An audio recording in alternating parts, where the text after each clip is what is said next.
American spindles don't fit HQ brakes, so Yeah. different, but the hoppers told me different bearings, so they're going to spin me details. So that should be a bolt straight in, right?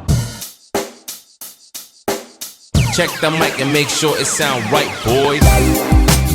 So we've got spindles in here. We've been meaning to do this for years in this car, and I jumped on a set of spindles on Marketplace. Headets, American stuff. This originally had a HQ hoppers stoppers conversion, which has been good. Shout out to the boys there. I even rang up hoppers stoppers and said, this is a predicament we're in, what do we do? And they're kind of like, all the HQ stuff's dried up now, we don't stock it. The new stuff's got later model brakes. They're using a lot of Ford stuff on there.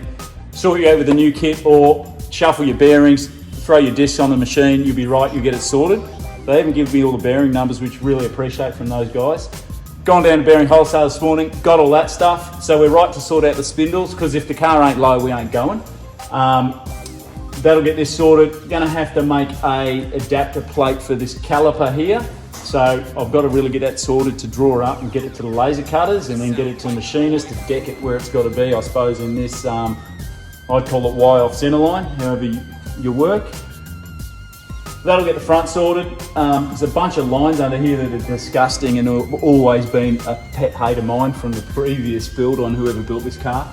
But you can have a look at this. I'm not trusting that for 10 hours sitting on 100 Ks and then heat soaking. So we'll bend up all new lines. We've got all that stuff, that's easy for the tranny. Drop the pants, drop the sump, change all the fluids, new seals, exhaust. Have a look at the poor old single system. Now, I understand why it was done this way. Allegedly, the old bloke that had this car, his wife had hearing issues, so he tried to make it as quiet as he can. We don't want that. We're young or middle-aged now and stupid, and we want to hear that it's still a combustion engine. So we'll probably dock off this old cross member here to give us some clearance. We're not going to get time to do the, extractors, so we're just going to pick up on those cast iron original headers there and just run a twin system, stainless. We need to run it anyway because we've got to package it over the rear axle there. We're running a 4-link.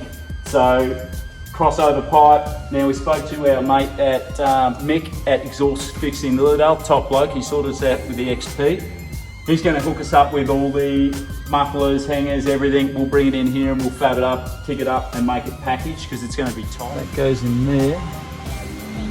But the difference I think on this was only about 4mm. I need to bring this face back 4mm. So what we'll do is cut this out of thicker and then machine that face down, which should be effectively that line. I just offset it the wrong way. That's why you go to wood first before you play around with steel. Much progress today? Plenty of progress today, but it's going to be a late one. It sound right, boy. Tent City, mate. I'll be back tomorrow.